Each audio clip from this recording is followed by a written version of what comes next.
Hola, ¿cómo están ustedes? Bienvenidos al programa económico de nuestro canal de noticias y en esta oportunidad, en esta semana que ha estado tan noticiosa, nosotros vamos a abordar la crisis de acceso a la vivienda en Chile. Además, con un estudio que ha hecho la Cámara de la Construcción, que es muy llamativo, que vuelve a poner este tema sobre la mesa. Es una de las banderas de nuestro programa y lo estuviste reporteando en el día de hoy, Tamara Vilogrón. ¿Cómo estás? ¿Cómo Qué estás, gusto Roberto? saludarte. También saludar a toda la gente que nos está viendo hasta ahora. Y sí, es un temazo el tema de la vivienda y el acceso, el buscar financiamiento, el poder cumplir este sueño que finalmente se aleja cada vez más. Y que cada vez es, en vez de sueño, es una pesadilla. una pesadilla. Sí, es verdad, una pesadilla que se complica cada vez más. Está nuestro estudio de Peras y Manzanas, Nicolás León, gerente de estudios y políticas públicas de la Cámara Chilena de la Construcción. ¿Cómo estás, Nicolás? Bienvenido a nuestro programa. Bien, pero muchas gracias por la invitación, Roberto, Tamara, encantado de acompañarlo. Sí, bueno, ustedes han lanzado esta semana el índice de acceso a la vivienda, que el titular indica que las familias necesitarían ahorros, familias de ingreso medio, necesitarían ahorrar todos sus ingresos por más de 11 años para comprar una vivienda. Ese es el titular. Vamos a ir al titular, pero primero hablemos de índice. Este es un índice, entiendo, global, ¿no es cierto? Sí, la gran gracia que tiene este índice es que es muy simple, porque de alguna manera hace una división muy simple, que es con el ingreso medio de las familias chilenas y el precio promedio de una casa en Chile, podemos calcular cuántos años requeriría para poder juntar el precio de esa vivienda, digamos, ¿no? Completo, digamos, no estamos hablando de pagar la vivienda en su conjunto. Entonces, el índice es internacional y muestra de alguna manera que si ese número llega a menos de 3 años, podríamos decir que una vivienda es alcanzable, asequible, como diríamos, ¿no? Si está entre 3 y 5 años, diríamos que es moderadamente asequible. Y más de 5 años, la verdad es que la literatura internacional dice que es bastante inalcanzable, digamos, ¿no? Y en el caso de Chile, estamos llegando a 11.4 años. O sea, si se duplica, estamos hablando que en Chile el acceso a la vivienda es inalcanzable. Efectivamente, para un segmento de clase media, digamos, para un ingreso promedio, estamos hablando de que tiene muchas dificultades para acceder, digamos, ¿no? Obviamente esto cambia dependiendo del decil de ingreso al que uno se encuentre. Claro. Probablemente los primeros deciles es absolutamente imposible que accedan por sí solos a la vivienda y por eso que de hecho el Estado juega un rol muy relevante. Los primeros 4 deciles son aquellos que reciben el apoyo del Estado a través de los subsidios de vivienda, en algunos casos al 100% casi de la vivienda, con un muy pequeño ahorro, y en algunos otros es más bien solamente el apoyo al pie, y eso se extiende hacia los deciles más altos, digamos, ¿no? Pero aquellos que pueden hacerlo por sus propios medios hoy día en Chile no son más de los últimos dos deciles de ingresos en Chile, es decir, el 80 y el 90% más rico, digamos, ¿no? Nadie más lo puede hacer por sí solo hoy día, ¿no? Bueno, las cifras hablan por sí solas y obviamente ponen sobre la mesa una realidad que hemos estado hablando por muchos años, por varios meses. Nosotros acá también lo hemos abordado mucho, pero quiero ir a los factores.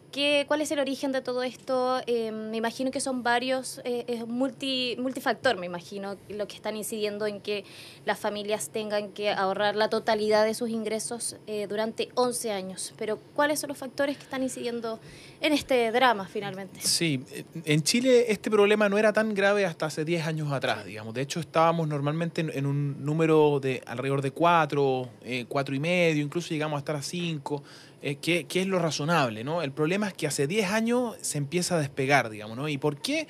Bueno, porque los precios de la vivienda han subido mucho más rápido que los ingresos de las familias, ¿no? ¿Cuáles son las razones de que aumenta el precio? Bueno, los costos que están detrás de la producción de una vivienda. ¿Cuáles son los costos de la producción de una vivienda? Lo primero, el suelo. Sin suelo no se puede edificar nada, digamos, ¿no? Y de hecho, justamente es el factor que más ha aumentado en los últimos años. Ya podremos ahondar por qué, digamos, pero ese es lejos el que más ha aumentado. Luego, hay una serie de cosas, bueno, los materiales de construcción que también han tenido un efecto muy relevante, los costos laborales también que han tenido un incremento muy relevante. La mano de obra. La mano de obra, efectivamente. Y también una serie de normativas. Chile ha ido complejizando, ha ido mejorando la calidad de su vivienda. Algunas cosas son más bien técnicas, digamos, como uno podría pensar en la ley de ductos o la ley de integración social, una serie de leyes que se han ido aprobando que de alguna manera le exigen más a la vivienda, pero también hay otros que son más tributarios. Por ejemplo, recordarán ustedes que el 2014 tuvimos el IVA a la construcción. Y el IVA tuvo un impacto de un día para otro de un incremento de un 14% en el precio de la vivienda, y los ingresos de la familia no crecen en un 14% de un día para otro, digamos. Entonces eso implica que hay un porcentaje de la población que ya no puede acceder, digamos, ¿no? Y esto, si uno lo suma, más de 20 normativas en los últimos 10 años, más los efectos de todos los otros factores que yo les he comentado, es lo que explica de alguna manera esa brecha que existe entre el ingreso de las familias y el precio de la vivienda. Brecha que cada vez sube más y que hace más complejo. Yo ya me atrevo a hablar de una crisis de acceso a la vivienda. Y Nicolás, en ese sentido, entre los factores, esos factores, todos esos factores yo no veo por dónde puedan disiparse rápidamente, salvo lo que tiene que ver con permisos, que tampoco es algo que sea rápido. Por lo tanto, todo indica que este escenario muy adverso para los chilenos para acceder a la vivienda va a estar mucho rato. Bueno, lo que tenemos que hacer es al menos idear propuestas que permitan contener los aumentos de los costos, digamos, ¿no? Y habría que partir por aquellas que son las más gravitantes. Yo les adelantaba en la pregunta anterior, una de ellas es el costo del suelo. ¿Cómo se construye el costo del suelo? Bueno, normativa, digamos, ¿no? Ustedes lo tienen muy claro, digamos, son los planes reguladores los que determinan qué se puede y qué no se puede construir en un cierto lugar. Y no solamente los planes reguladores, porque uno piensa al tiro en las alturas, pero eso también determina, por ejemplo, la necesidad de estacionamiento. Si a una unidad le exige, no sé, tener 2 estacionamientos por cada uno de los departamentos que se construyen, bueno, eso obviamente va a encarecer. Lo mismo pasa con una serie de otras normativas asociadas. Por ejemplo, yo les comentaba hace unos minutos atrás, la ley de ducto, digamos, que se aprobó hace algunos años atrás y que le exigió a los departamentos, para poder promover la competencia entre los telecableoperadores, digamos, tener una serie de ductos en eso, y eso encareció, digamos, un 1% el valor de la vivienda. Uno dice, bueno, no parece tanto, pero es la suma de muchos de esos factores. Claro. Entonces, nuestra propuesta es que hay que racionalizar eso, digamos, ¿no? Porque quizás cuando pensamos cada una por sí sola, nos pareció razonable que había que tener esto, digamos, ¿no? Pero cuando uno piensa en su conjunto, hay que tener una mirada de, bueno, esto alguien lo está pagando. Exacto. Y lo está pagando sobre todo la clase media, ¿no? Tú hablabas claro, hay que ir a los puntos más gravitantes, pero ¿son los más rápidos? ¿Como para empezar por algo? Bueno, obviamente hay algunos que son más de mediano plazo y otros que más son de corto, digamos. Nosotros también hemos estado proponiendo algunas ideas de corto y tienen que ver con ir hoy día al problema de financiamiento. Eso no hemos entrado ahora en ese punto. Bueno, ha habido ferias que han hecho ustedes con los bancos. Sí. Para buscar, hacer esfuerzos para que haya tasas más bajas. Han ido bajando las tasas. Sí, últimamente la primera semana de noviembre el Banco Central dijo que bajó la tasa a un 4,4. Sí, eso tiene que ver con las condiciones mundiales, digamos. Nosotros las tasas de interés, sobre todo las tasas largas, digamos, las que tienen que ver con un crédito hipotecario, que uno tiene un crédito hipotecario de 20, 30 años, tiene que ver con las posibilidades que tienen los propios bancos de poder recoger financiamiento a esas mismas tasas, a esos mismos plazos. Sí, entonces, ustedes estaban ideando también un plan con el Ministerio de Hacienda, ¿cierto? Efectivamente. Con la Asociación de Bancos. Efectivamente. Una de las propuestas también es poder, porque justamente este problema más de largo plazo, que es el que describíamos antes, del aumento de los costos, también ha estado afectado en el último tiempo por un encarecimiento del financiamiento, que se da básicamente por 2 cosas. Uno, porque hemos tenido un aumento en la UEF, todos lo hemos vivido en nuestros bolsillos, claro, digamos. Por la inflación. La inflación, digamos, y eso impacta directamente en la cuota de hipotecario y también en el valor de la vivienda. Un incremento de las tasas de interés. Claro. ¿No? Esos 2 efectos en su conjunto, uno hace la comparación de los últimos 5 años, han duplicado la necesidad de ingreso para mantener el mismo dividendo. Por ejemplo, si uno antes para tener una vivienda de 4.000 UF requería un dividendo de 350 lucas, estoy pensando en el año finales de 2019, hoy día requiere 700 lucas para eso.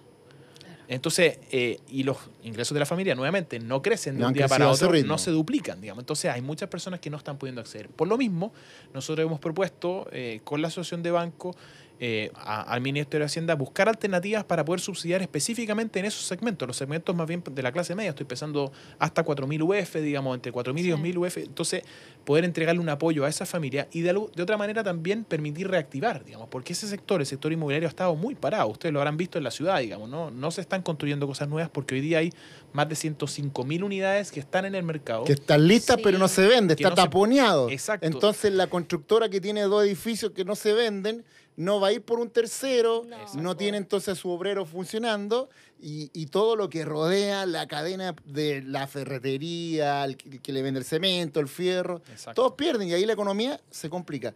Una consulta ahí, ¿hay un mea culpa de la construcción respecto de comunas como Estación Central, Maipú, donde se construyeron estos edificios gigantes que probablemente llevaron también a que esas comunas endurecieran los planos reguladores y se fueran para el otro lado del émbolo, y eso complicara ahora el poder construir edificios a tamaño razonable, fueran un poco más quisquillosos, porque ahí efectivamente hubo una suerte como ley de la selva, o se aprovecharon de lo que hubo en su momento y se construyeron estos verdaderos esperpentos inmobiliarios ahí en Estación Central, en Maipú. ¿Cómo lo ven ustedes? Sí, lamentablemente el caso de Estación Central es un lugar donde hay muchas familias, sobre todo las comunas centrales y pericentrales en Santiago, hay mucho interés de las familias por vivir en lugares que están con buena accesibilidad. Entonces la demanda es casi altísima. Es casi infinita, digamos, ¿no? Y de hecho muchas de esas familias que viviendo en esos lugares valoran mucho esas viviendas por su accesibilidad sobre todo, digamos, ¿no? Independiente que uno cuando se acerca a ellas, digamos, las vea y diga, chuta, aquí la verdad es que pareciera que son densidades, hiperdensidades, han dicho otros, digamos, ¿no? Pero cuando uno se acerca a grandes ciudades, pensemos en Nueva York, pensemos en países desarrollados, este tipo de densidades a veces no son tan problemáticas. El problema más bien es cómo esas densidades conversan con la ciudad. ¿Por qué? Porque cuando existe una buena planificación de la ciudad, esos edificios normalmente están en un entorno que les permite recibir eso. Y acá el problema en Estación Central fue sobre todo eso, que llegan... Eran barrios que no podían soportar. Ha habido colapsos, por ejemplo, de las aguas, existen pocas áreas verdes. Entonces, es un problema, a mi juicio, de falta de planificación en su conjunto, digamos. Más allá específicamente de la hiperdensificación, que no necesariamente es un problema si está bien planificada en la ciudad, digamos. Porque pueden haber sectores de la ciudad que uno diga, bueno, la verdad es que es importante, dado su accesibilidad, que tengan buena. Uno piensa en Nueva York, va y no se espanta, sí, digamos, ¿no? De hecho, perdóname un poquito, Tami, que solo era para apuntar que efectivamente, no es que yo esté en contra de la norma en sí, sino que pensarla bien.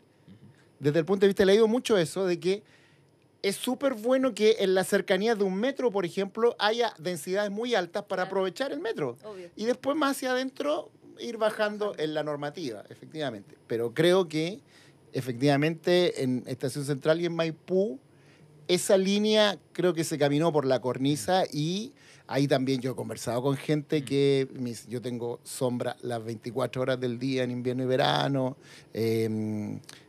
Acá vivimos en una situación compleja, lo que se llamó en un momento los guetos verticales, que a mí no me gusta mucho el nombre, pero efectivamente tiene que haber una armonía en lo que tú planteas. Sí, y es paradojal, porque de hecho hoy día uno, por ejemplo, recorre acá Vicuña Maquena y se da cuenta que hay 5 o 6 normas distintas para una misma calle, donde pasa un metro hace muchos años, digamos, y con una muy buena accesibilidad, y uno dice, bueno, ¿estamos planificando realmente la ciudad o estamos entregando esta decisión a distintos grupos, a distintos alcaldes, digamos? Y aquí nosotros creemos que es necesario tener una mirada más amplia, digamos, porque bueno, es parte del mismo territorio y tiene poco sentido que tengan tantas diferencias en sus normas, ¿no? Sí, yo quiero ir también al rol que tienen ustedes como Cámara Chilena de la Construcción y también el desafío que tienen por delante, considerando obviamente la preocupación que esto también le genera a las personas.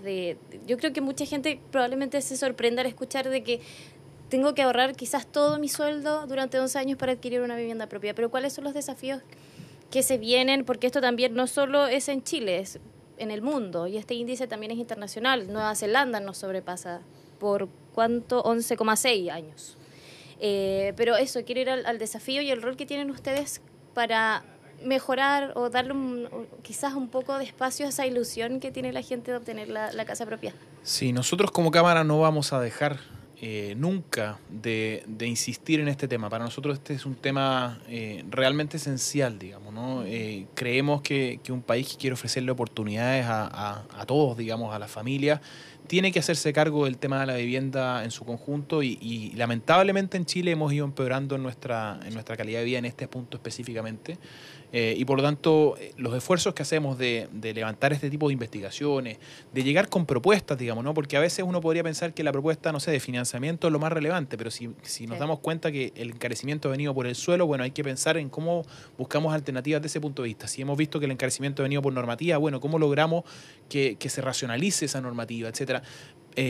Tenemos que ser muy propositivos, porque este es un problema que no es del Estado, no es solo de los privados. Es de todos. No es de la banca, es de todos. Y por lo tanto requiere de todas las voluntades para ser resuelto. Sí, dentro de esas cosas y en la misma línea lo que dice Tamara, Yo veía que ustedes están proponiendo ampliar, extender el FOGAES.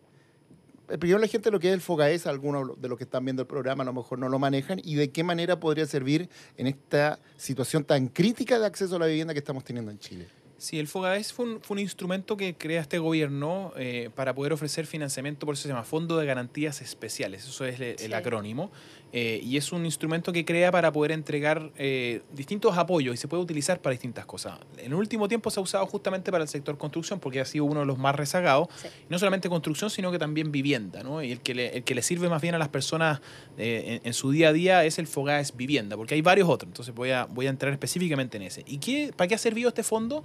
Bueno, para generar una garantía de parte del Estado para que a las personas les pudieran prestar más allá del 80%, que es lo que tradicionalmente a uno le prestan, ¿no? Sí. Porque uno tiene que juntar el 20% del pie. O sea, el pie, no es el famoso pie del 10 o 20%. Exactamente. No es solamente que hasta ahora estábamos teniendo dificultades para sostener un crédito hipotecario, una cuota hipotecaria, sino que también para poder juntar ese pie. Entonces, para abordar el problema del pie, el gobierno ha instalado esta garantía. Y esta garantía, a nuestro juicio, ha servido, digamos, ¿no? Porque los bancos están teniendo la posibilidad de prestar hasta el 90%, ¿no? Eso obviamente implica que la cuota es más alta, ¿no? Porque eso no significa que el Estado pague ese 10%, sino que solamente están entregando una garantía, ¿no? Y nuestra propuesta es que eso se extienda, insisto, esto pensando abortar en la parte del pie, ¿no? No necesariamente en la parte de la cuota, para eso era la propuesta que hablábamos hace unos minutos atrás. Ya, y no solo del 10 a un 15%.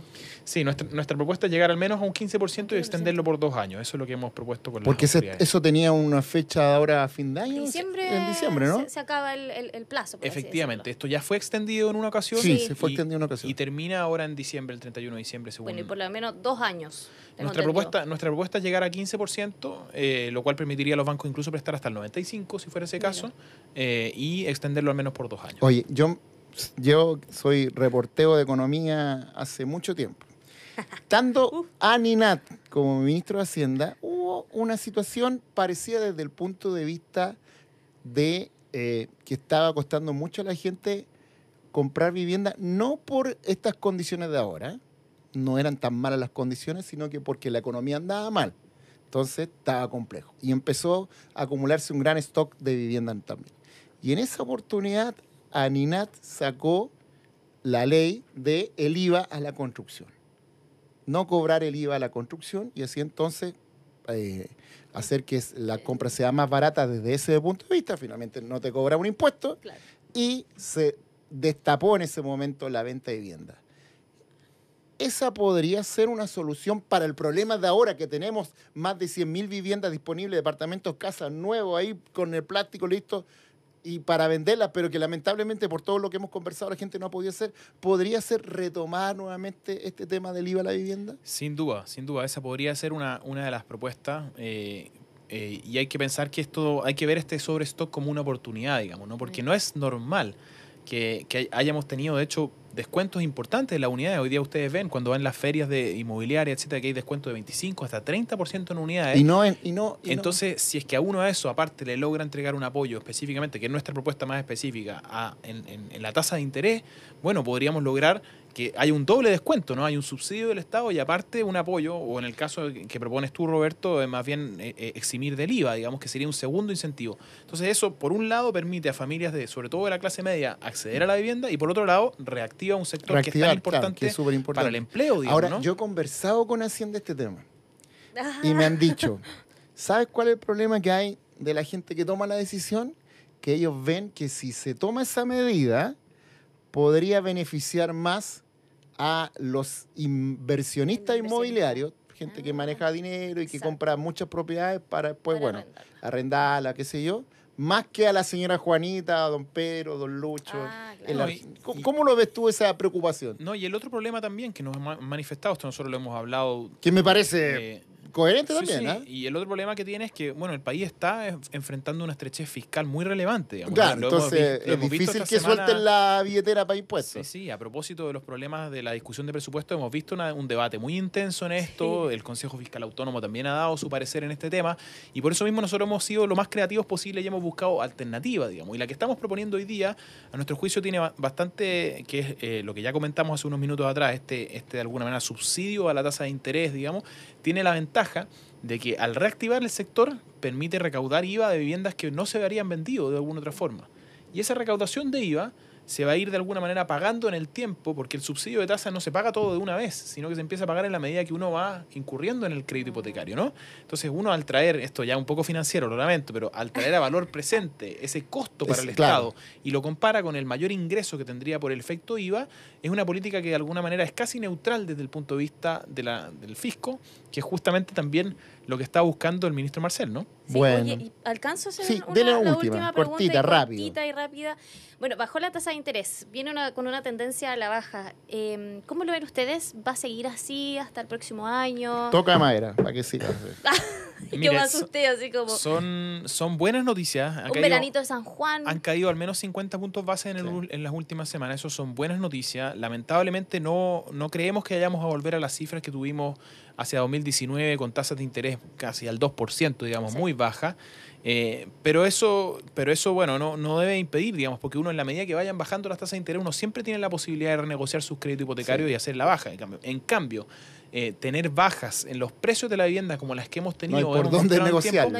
En general es algo que no se va a mi juicio no se va a repetir. Y además, digamos, ¿no? factor trampa, si Trump él asume ahora en enero, si se pone a gastar como país en guerra, esas tasas van a volver a subir. Y entonces, es algo que en parte conversábamos hace unos momentos atrás, digamos, ¿no? El problema es que Chile, al perder en parte su profundidad financiera después del retiro por del los retiros del pensiones, 10%. hemos quedado mucho más expuestos a los vaivenes de la tasa de largo plazo internacional, digamos, ¿no? Nosotros antes podíamos apalancarnos en parte en nuestros propios ahorros. Porque había un fondo ahí que permitía financiar...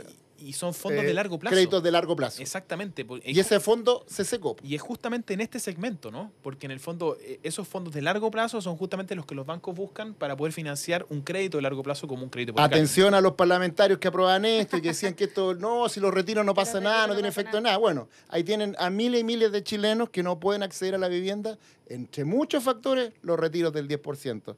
Nicolás León, de la Cámara de la Construcción, muchas gracias por venir a nuestro programa. Sepan que este es un tema que a nosotros como programa nos interesa mucho, la crisis de acceso a la vivienda. Así que, bueno, las puertas están abiertas para seguir tratando este tema, los estudios que hagan y ver también posibles salidas como las que conversamos aquí hoy día. Así que muchas gracias. Roberto, encantado, Tamara, cuando quieran. Bueno, maravilloso. Vamos a una pausa y ya volvemos con temas importantes aquí con Peri Manzanas.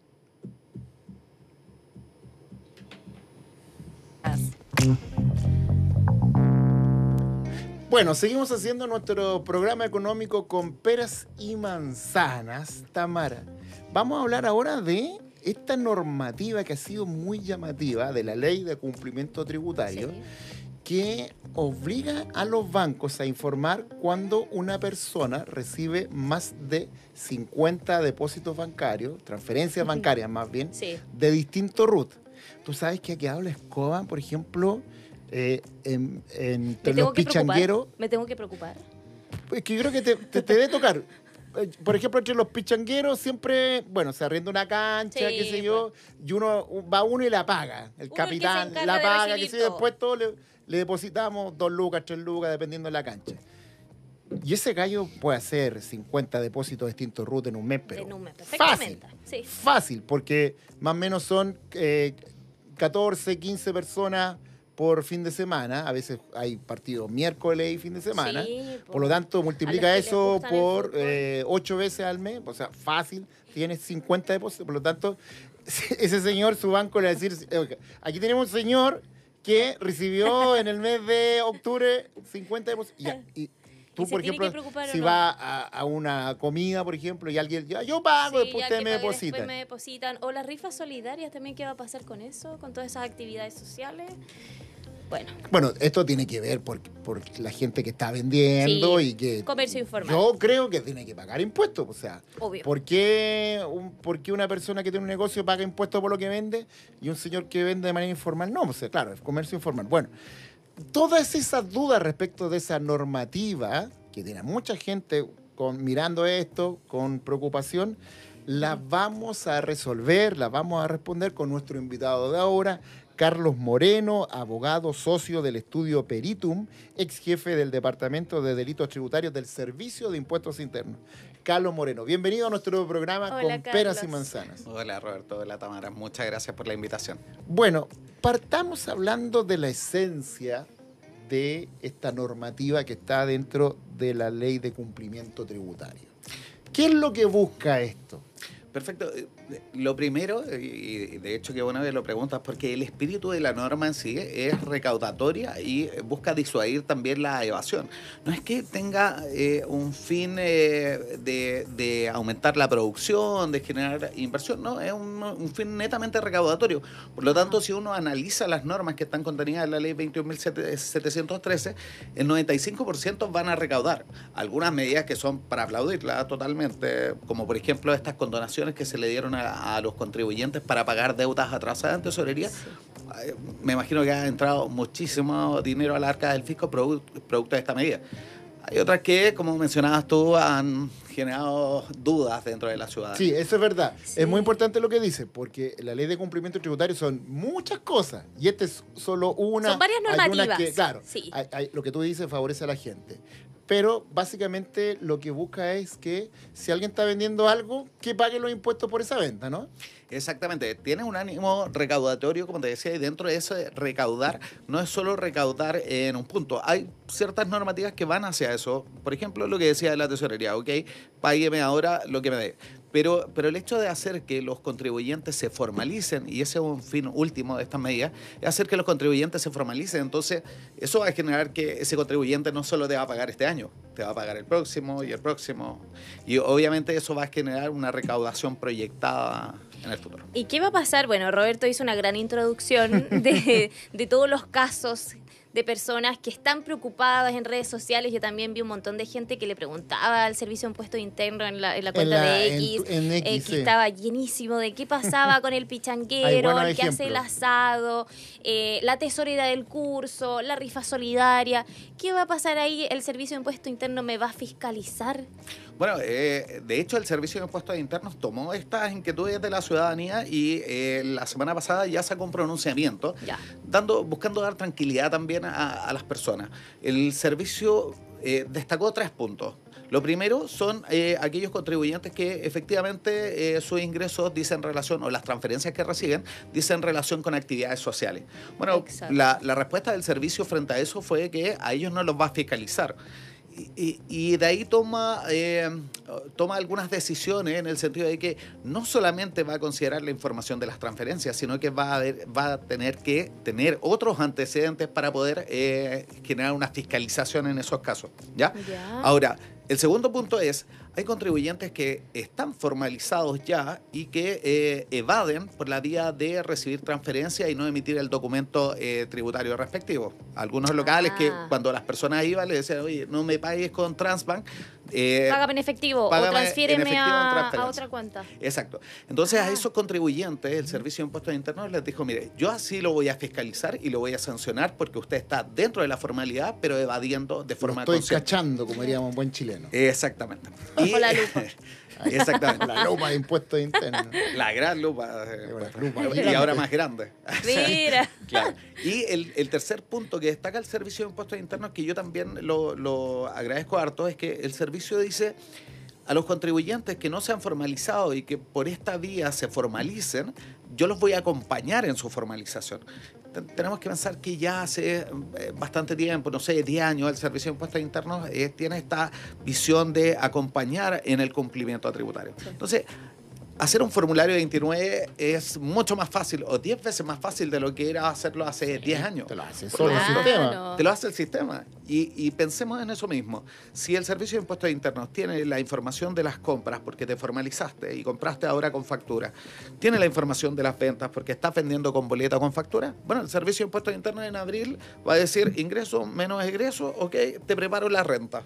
¿Entiendes? Entonces va a buscar esta formalización, pero también va a buscar apoyar. Y ese es el mensaje que al menos el Servicio de Impuestos Internos ha dado. Yo los voy a acompañar en este proceso, no voy a generar un proceso de fiscalización. Carlos, aludiendo a lo que dice Tamara Vilogrón, de que lo vimos, fue muy entretenido los hilos que se hicieron en el X ex Twitter de Servicio de Impuesto Interno con la gente que estaba muy preocupada por estos pagos informales que hemos mencionado, que no tienen nada que ver con alguien que esté vendiendo, sino que es para pagar la cuota de la pichanga, para pagar la parrillada, qué sé yo. El Servicio de Impuesto Interno en la red social dijo, chicos, calma, tranquilidad, porque a ustedes los podemos cachar. Voy a ocupar de nuevo el verbo. Los podemos ver, podemos saber. Te puedo pillar. Podemos saber, podemos distinguir la cuota de la pichanga del señor que está vendiendo ropa en Instagram, que está vendiendo empanadas, qué sé yo, que está vendiendo zapatos, qué sé yo. Lo podemos distinguir. Y ahí tú me das un ejemplo fuera de cámara que puede ser bien interesante. Que yo puedo estar vendiendo empanadas de manera informal, no hago boleta, nada, y alguien que me compra 20 empanadas ponle cuota pichanga. Y ahí estoy listo. Pero ahí está la trampa. Y ahí entonces el Servicio de Impuesto Interno va a ver, cuota pichanga. ¿Puede ser tan así o no? Tú que estuviste ahí, en la lupa de impuestos internos. Exactamente. Bueno, en realidad no va a ser tan así. ¿Por qué? Porque nosotros estamos hablando solamente de una medida, que son las transferencias, ¿ya? Sí. Pero hubieron otras medidas que se implementaron también por la vía de la reforma. Por ejemplo, se incorporaron modificaciones al artículo 68 del Código Tributario, el que establece que, por ejemplo, aquellos medios que reciben pago electrónico van a tener que pedirle a los contribuyentes que contraten con ellos que tengan inicio de actividades. Por lo tanto, si yo tengo un móvil POS, por ejemplo, o si tengo WebPay, o si tengo Flow, o tengo Mercado Pago para recibir pagos de mis clientes, bueno, Flow, Mercado Libre, o sea, Mercado Pago, me van a exigir que yo tenga un inicio de actividades. Más allá, incluso, yo me puedo negar o le puedo decir a Mercado Pago, por ejemplo, mire, yo no necesito inicio de actividades porque en realidad yo junto la plata de la cancha. Bueno, lo que dice la norma, el artículo 68, es que cuando el contribuyente se niegue o diga que no necesita el inicio de actividades, igual de todas maneras están obligados estos receptores de pago electrónico a informar las operaciones que realizó el contribuyente al Servicio de Impuestos Internos.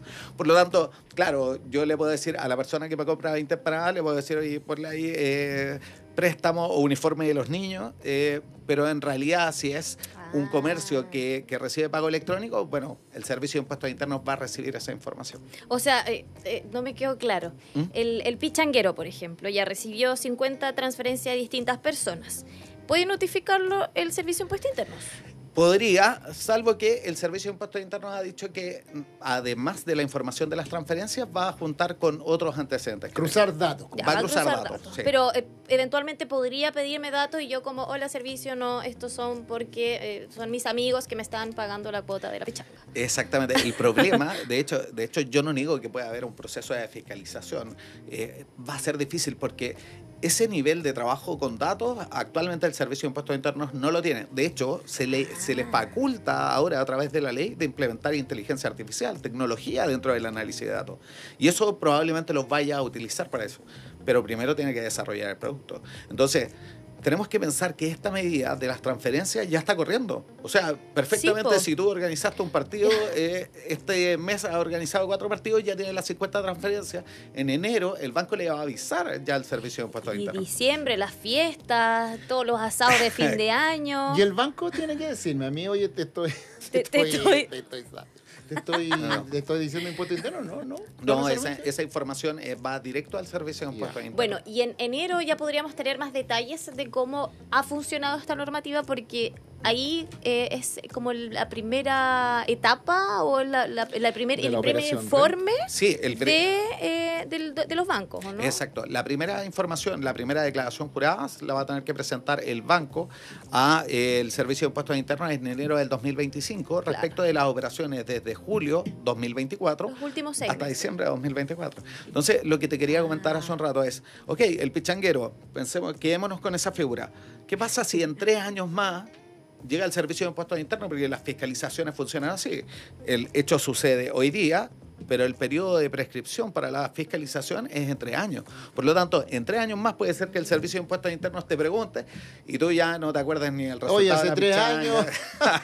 Claro. Hace 3 años recibiste 60 depósitos, chuta, sí, fue una pichanga. Es complejo, así que Claro. esperemos que la información que reciba el servicio se maneje bien, que sea efectiva y en la medida de que se vayan descubriendo errores, bueno, se vayan Pero implementando. me da la impresión a mí, por lo que tú planteas y por lo que yo he conversado con Impuestos Internos, que el gallo que recauda la plata de la pichanga, puede estar tranquilo, Sí. no le va a caer una teja. Ahora, quiero hacer otra pregunta. ¿Cuál es la recomendación para alguien que vende cosas y que va a tener un círculo, lo van a acercar? Es mejor que se formalice, que dé boleta y que pague los impuestos que corresponden, ¿no? Sí, yo creo que ese es el llamado a formalizarse, por algo que también comentabas tú. Bueno, el hecho de que tengas en el mismo comercio personas que están formalizadas versus personas que no están formalizadas, obviamente hay una asimetría. Una competencia desleal. pues, Una competencia desleal. Por lo tanto, se busca que haya una competencia más correcta entre las partes. Ahora, yo creo que hay que distinguir el tipo de mercado. Hay mercados que están formalizados y que efectivamente evaden por la vía de recibir transferencias. Y a lo mejor también tomaría la postura del Servicio de Impuestos Internos y decir, oye, tú estás formalizado y estás evadiendo, así que te voy a sancionar. Y evidentemente va a haber una gran cantidad de contribuyentes que se van a tener que formalizar. Pero ¿qué es lo importante ahí? No solamente decir me voy a formalizar, sino que lo tengo que hacer bien. ¿Ya? Claro. Y eso es súper importante, porque si yo me puedo dedicar, no sé, a vender colaciones dentro de mi edificio, y si yo me inscribo en el Servicio de Impuestos Internos, trato de hacerlo solo y quedo con una tributación de gran empresa, por ejemplo. Creo con una tributación en la que voy a tener que tener una contabilidad completa, voy a tener que preparar balance, libro de... Bueno, ¡Ay, qué nervios! No, Como contador, perdidísimo. todo, claro. es que, claro, lo importante es informarse. Hay regímenes tributarios que son buenísimos para las personas que están formalizadas, en el sentido de que a mayor renta, mayor pago de impuestos, a menor renta, menor pago de impuestos. Hay otras actividades, y esto es súper importante. Hay que distinguir, por ejemplo, aquellos contribuyentes que realizan actividades o servicios profesionales. Gente que se dedica, por ejemplo, a colocar pestañas, gente que se dedica a hacer clases, etcétera. Bueno, esas son actividades personales que están exentas de IVA. Por lo tanto, claro, si yo en este ánimo de me voy a formalizar, constituyo una sociedad y empiezo a prestar servicios por ahí, voy a estar pagando IVA cuando no debiese pagarlo. Exacto, mira. sí. Tú hablabas también de que el Servicio de Impuestos Internos hace un acompañamiento a las personas que tienen que pasar a formalizarse, iba a decir formalización, como un centro de justicia. Tienen que, Está muy de moda por estos que está días. muy de moda. Ya una semana de formalizaciones. Bueno, me imagino que esa es la recomendación también, o sea, aprovechar estas instancias que tiene el Servicio de Impuesto Interno para acompañarte en formalizarte e iniciar tus actividades, pero también yo creo que es muy bueno recordarle a la gente los beneficios de formalizarte, de pagar bien tus impuestos cuando estás vendiendo obviamente productos a través de Instagram o estás teniendo un localcito. Sí, por supuesto. Yo creo que hay que hacer el nexo, que es totalmente lógico cuando uno implementa un negocio. Cuando uno coloca un negocio, además que obviamente busca recibir recursos para poder subsistir, también uno tiene este espíritu emprendedor de que le vaya bien. Y si en algún minuto estabas vendiendo, volvemos al tema de las colaciones, si estabas vendiendo colaciones y lo haces espectacular, probablemente las colaciones va a quedar corto con la venta de colaciones, vas a tener que ampliar la cocina. Exacto. O eventualmente vas a colocar un restaurante, ¿me entiendes? Y para eso es muy esencial el hecho de formalizarse, porque va a generar un historial crediticio donde vas a poder ir a la banca a solicitar financiamiento, Claro. donde vas a poder solicitar, por ejemplo, subsidios o créditos con garantía estatal. Por lo tanto, ahí va a haber un respaldo, ¿cierto? Que va a decir, efectivamente, esta persona tiene un negocio rentable, así que puedo confiar en él y entregarle recursos para que siga creciendo. Sí. Eso, y además puede dormir tranquilo porque están cometiendo un ilícito. Sí, ese es el gran tema. ¿Qué pasa con los feriantes? Porque los feriantes tienen una normativa especial respecto a los tributos, como por ejemplo los transportistas, qué sé yo. ¿Qué pasa en esos casos? Bueno, de hecho, en específico, yo creo que todo el mundo entiende que los feriantes tienen un régimen patente especial. Claro. pero en realidad no es que tengan un régimen especial, sino que es un régimen por descarte. Exacto.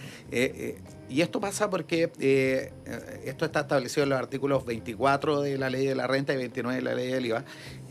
A ellos les dan un régimen, como decía, por descarte. Ellos tienen que pagar impuestos, por ejemplo, asociados a la patente.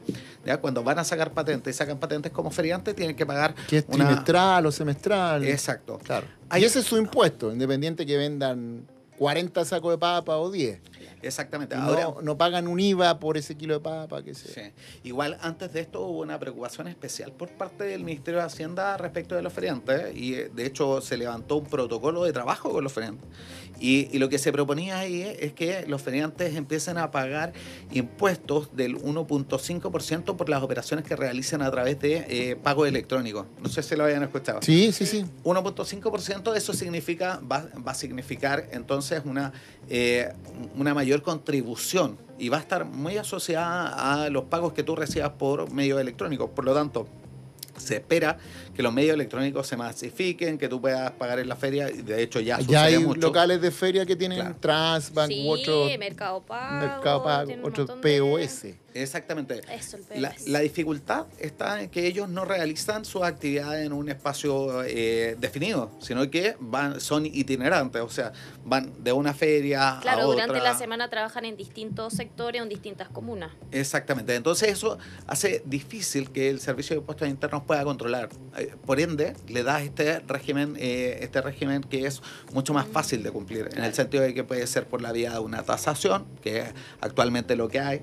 Cuánto es la mercadería que usted tiene, cuántas son las ventas proyectadas, ¿cierto? Le aplica un porcentaje, páguelo junto con la patente. Bueno, está este protocolo que plantea lo que yo les decía, pero que todavía no se ingresa como un proyecto de ley. Sí. A los feriantes no les gustó, eso sí. Mira. Claro, el Ministerio de Hacienda dice que se juntó con los feriantes. Hay que ver ahí con qué feriantes se juntó. Oye, yo quiero ir al tema de volver al acompañamiento del Servicio de Impuesto Interno, pero el Servicio de Impuesto Interno te va a obligar a iniciar actividades, ¿o no? O sea, es una... Por descarte, más. Es una obligación por descarte. Claro. Ya. O sea, pero, si me descubren, por ejemplo, de que sí, efectivamente estoy incurriendo al comercio informal, ¿hay alguna multa que vaya asociada a eso, a un pago de intereses durante los 6 meses? ¿Cómo va a funcionar eso? Es buena pregunta. Durante este periodo de marcha blanca, el Servicio de Impuestos Internos no lo ha dicho así, pero durante este periodo que estamos viendo, previo a la primera entrega de información, lo que debiese haber es... encontré estos datos, ¿cierto?, respecto de ti, contribuyente, por lo tanto te invito a formalizarte. Y ya lo hemos visto en algunos casos, aquellos contribuyentes que operaban con Mercado Libre, por ejemplo, recibían un correo donde les decía el Servicio de Impuestos Internos, ojo, estoy viendo que estás realizando muchas operaciones, por lo tanto, formalízate. Los invitaba a formalizarse sin iniciar un proceso de fiscalización, ¿ya?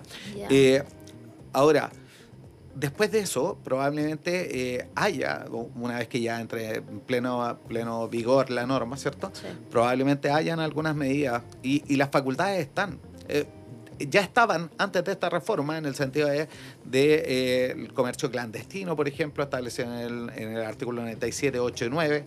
El comercio informal ya estaba sancionado. Pero adicionalmente, esta reforma vino a aumentar las penas asociadas a la sanción las penas asociadas al comercio informal y al comercio clandestino. Mira. Por lo tanto, por una vía te invito a formalizarte, pero adicionalmente digo, mira, si antes te costaba esto, ahora te cuesta el doble. Sí. Claro, y ahí hay un desincentivo. Incentivo por un lado, desincentivo por el otro. Exactamente. Sí, es una forma de verlo. Oye, bueno, Carlos Moreno, abogado, socio del estudio Peritum, ha estado conversando con nosotros, con Pere Manzana, de este tema, de esta normativa que establece que los bancos deben reportar a las personas que reciben más de 50 transferencias bancarias al mes de RUT distintos. Ahí ha estado meridianamente claro lo que pasa en este tema. Vamos a ver qué es lo que ocurre más adelante. Carlos, muchas gracias por venir a nuestro programa con Peras y Manzanas. Gracias. Roberto, Tamara, muchas gracias a ustedes por la invitación. Sí, pues así que Tamara puede seguir recaudando cuando vaya a almorzar con sus compañeras. ¿Ah? Sí, no soy yo la que recauda. ¿No es la que recauda? No, ya. Me gusta pagar nomás, me gusta transferir. Ya. Bueno. El cacho que se lo lleve otro. Esto es Con Peras y Manzanas. Que les vaya bien. Chao, chao.